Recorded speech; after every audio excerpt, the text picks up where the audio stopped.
Welcome back to Painting with me, Margaret from Little Farm Charm. Today I will be painting this beautiful wooden dresser behind me. Bear with me, it is 92 degrees here in Seattle today and this never happens, so just in case I pass out, I have gotten some water and come join me.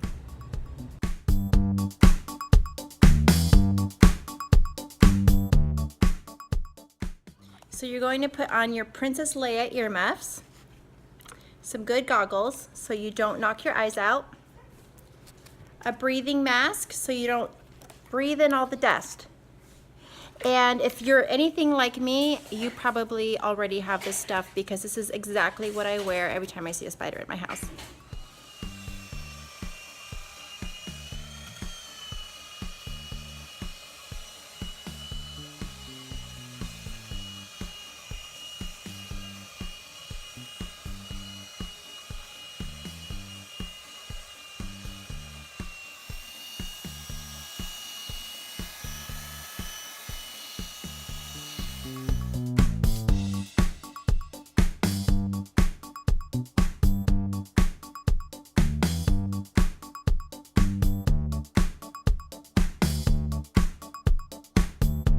So when you open weathered oak, you'll see inside it looks kind of gray and brown mixed together. So when you put it on the table, you can see the colors separating. It's like brown and gray, and it's gonna look really cool when it dries. All right, and then you're gonna wipe off the stain. And there's my set.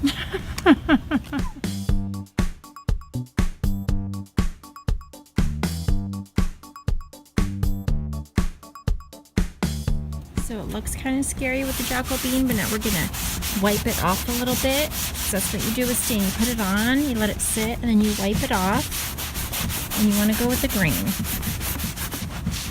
So I'll show you just what that's starting to look like right there. It's starting to look really good. And we're just gonna wipe the rest off here. Okay, like that. So while I'm waiting for the stain to dry on the top, I'm going to start doing the painting.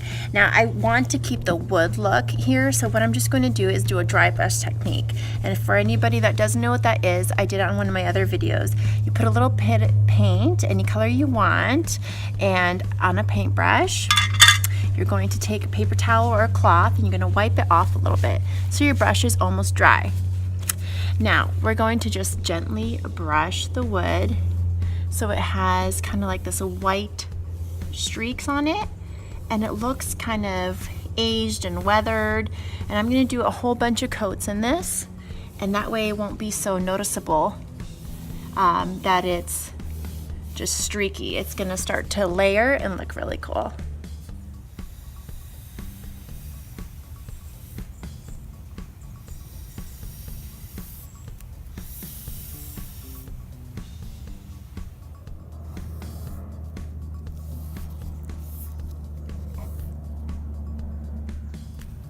So here is a drawer that's only done one layer, so we're going to do another layer of the dry brush. And when you get really close, you can start to see the difference in the layers of the paint. Now again, you're just doing really light brushing of the white on the side, and you're going to take your brush and dry it off on something like a paper towel or fabric. Dip your brush back in some paint, wipe off the excess, and then use just your dry brush to go back and forth. I kind of go a little faster in some spots until I like what I'm seeing. You can see it starts to look like that, like weathered wood.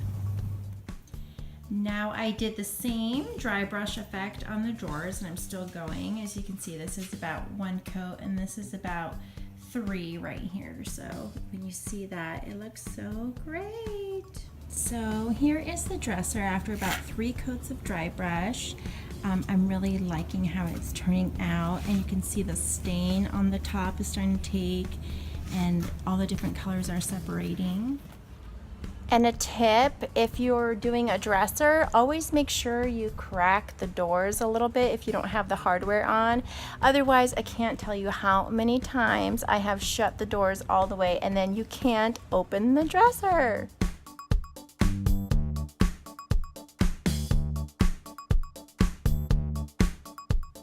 I was so excited because today I got the hardware in the mail today. Now that this buffet is starting to look very industrial to me, I wanted some industrial pulls, so I ordered these amazing ones here. They're very heavy and they look like pipes, as you can see, from Hobby Lobby. 101, 102. But I was so bummed because when I put it up against the buffet, as you can see, it sticks out really far. Even though I love these poles, I'm just not feeling that. So I'm going to try to make my own poles to kind of replicate this look. And here it is. These handles are going to look really great on that buffet that I'm working on. Since they're black, I want to kind of make them look like rustic iron. So I got this Rust-Oleum hammered spray. We're going to spray them to give them a little bit of character.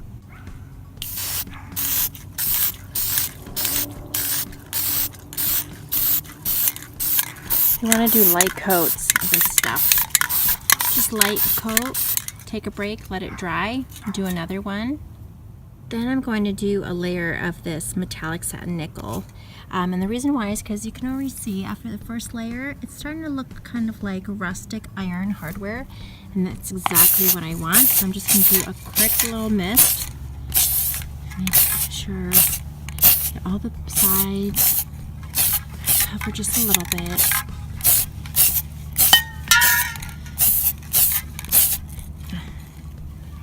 You can see it's starting to look really good. We're going to do a little bit more of the hammered brown on it when it dries, and it's going to look amazing. And don't forget to do the screws. Again, light coats of brown, and then come back and do it with the gray. And then there's knobs too, so you got to do the knobs. And get it underneath the sides. Let it dry. I even did a little bit of this a glossy black. As you can see, it's starting to get kind of more textured right there. And now we're going to repeat with the brown.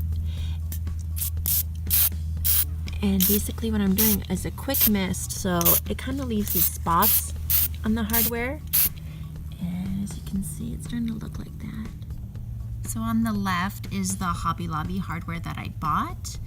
And then on the right is the hardware that I just made using the hammered brown, some of that nickel color, and also the glossy black. And I'm pretty happy with the results.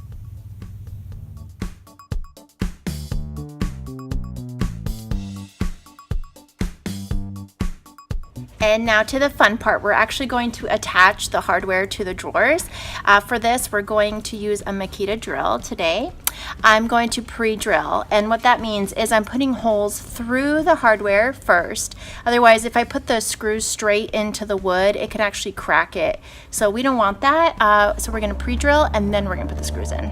So I have laid out my hardware, and I measured it, and I put little dots inside where I want the holes. So we're just gonna put the drill bit on there, and we're going to drill.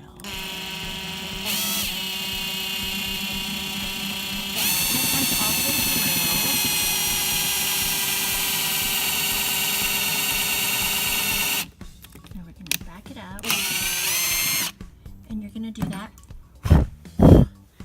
like that. You're gonna do that for all of your holes on your hardware. So we're gonna do another one here.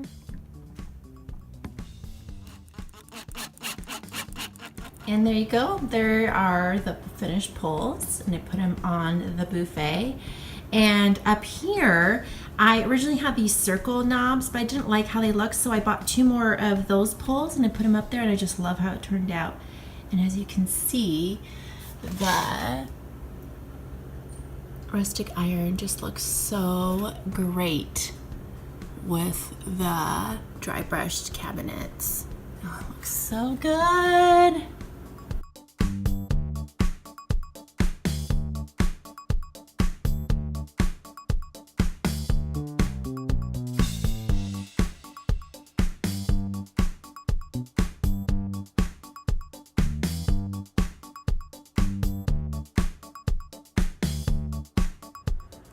Well, that's a wrap for me, for Margaret from Little Farm Charm. Thanks for joining me on learning how to dry brush and how to make your own DIY poles.